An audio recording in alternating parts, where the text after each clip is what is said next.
नमस्कार दोस्तों, स्वागत है आपका एक्सेस डिफेंस एंड कहानी चैनल में। यहाँ आपको मिलती है डिफेंस और दुनिया से संबंधित आवश्यक जानकारियाँ, तो इस चैनल को सब्सक्राइब जरूर कर लेना। भारत और रूस के आपसी सहयोग से डेवलप हुई ब्रह्मोस मिसाइल को अब दूसरे देश खरीदने की इच्छा जताने लगे हैं। फिलीपींस के बाद अब इंडोनेशिया ने इस मिसाइल को खरीदने की पेशकश की है। एक मीडिया रिपोर्ट की माने तो इस सिलसिले में बातचीत भी शुरू हो गई है। भारत को ब्रह्मोस मिसाइल के एक्सपोर्ट का एक नया ऑर्डर मिला है। फिलीपींस के बाद अब इंडोनेशिया ने इस मिसाइल को खरीदने की इच्छा जताई है। इंडोनेशिया ने इस साल के अंत तक इस मिसाइल के एंटीशिप वेरिएंट को खरीदने की पेशकश की है। फाइनेंशियल एक्सप्रेस की रिपोर्ट के मुताबिक इंडोनेशिया के साथ इस मिसाइल को बेचने के लिए बातचीत जारी है। ब्रह्मोस सुपरसोनिक क्रूज मिसाइल को भारत और रूस ने मिलकर तैयार किया है। सूत्रों की माने तो इस डील को पहले ही साइन किया जा सकता था, लेकिन इंडोनेशिया के आंतरिक मसलों की वजह से इसे इस साल के अंत में साइन किया जाएगा। इंडोनेशिया एशिया का दूसरा देश होगा जो इस मिसाइल को खरीदेगा।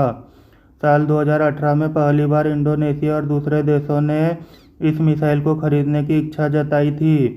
इंडोनेशिया और फिलीपींस दोनों ही आसियान के सदस्य हैं। ब्रह्मोस के अलावा आकाश मिसाइल सिस्टम को भी खरीदने के लिए एशियाई देश उतावले हैं।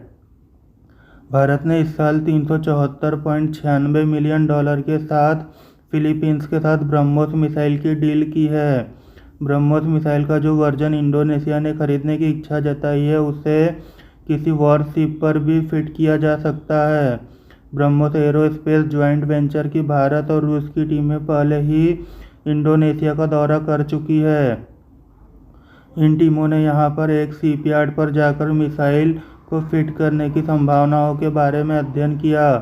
ब्रह्मोस मिसाइल एक शॉर्ट रेंज वाली रैमजेट सुपरसोनिक क्रूज मिसाइल है, जिसे एयरक्राफ्ट, जहाज और जमीन के साथ ही पनडुब्बी से भी लॉन्च किया जा सकता है। इस मिसाइल की स्पीड 2.8 मैक यानी 3000 किलोमीटर से भी ज़्यादा है। $300 मिलियन की लागत से तैयार इस मिसाइल की खरीद के लिए मलेशिया ने भी हाथ बढ़ाया है।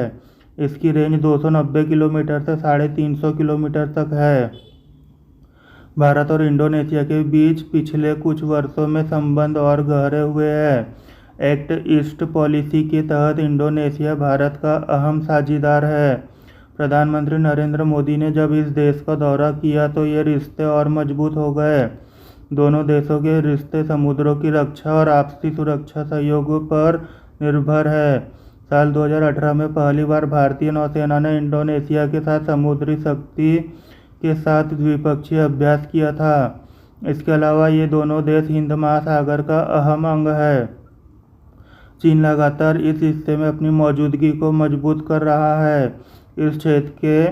इस क्षेत्र के नाटूना द्वीप के करीब चीन की गतिविधियों में तेजी आई है। भारत और इंडोनेशिया दोनों ही इस वजह से आपसी रक्षा सहयोग को सुनिश्चित करने में लगे हैं। चीन से अपनी जमीन की रक्षा करना इंडोनेशिया का भी मकसद है। ऐसे में ब्रह्मोस मिसाइल की खरीद के उसके लिए फ़ायदेमंद साबित होने वाली है। आपको यह जानकारी अच्छी लगी हो तो इस चैनल को सब्सक्राइब करना ना भूलें, ताकि इस तरह की इंटरेस्टिंग न्यूज़ पहुंचती रहे आप तक सबसे पहले। Thank you for watching this video.